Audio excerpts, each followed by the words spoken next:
Hey guys, my name's Alex. I'm from Cleaner's Talk. In today's video, we're going to go ahead and review, unbox, and assemble the Swiffer WetJet Mop. Okay, let's go ahead and unbox the Swiffer WetJet Mop. Now that we took it out of the box, this is what you should have. You should have 5 items here. The mop itself, have the handle, have the cleaning solution, pads, heavy duty pad. Inside this bag will be the instructions and batteries. First step, we're going to go ahead and grab the handle, put this together. As you can see, press in, it locks into place. Next step is we're going to go ahead and insert this end piece to this piece.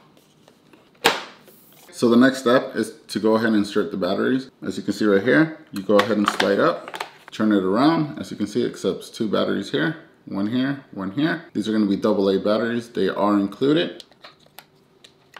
Once that's done, go ahead and insert it back.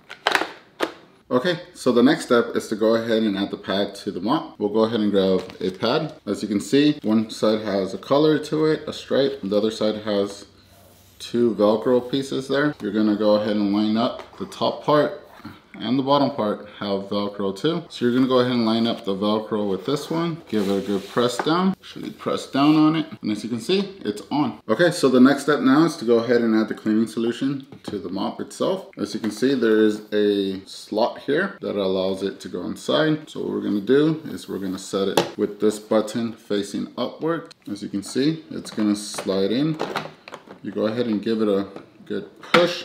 Once it's in, this button will go ahead and snap back into place there. If you like to go ahead and change the bottom to release it, you'll go ahead and press this button right here and it releases it. Okay, as you can see now, you go ahead and press this button right here, spray, and go ahead and mop.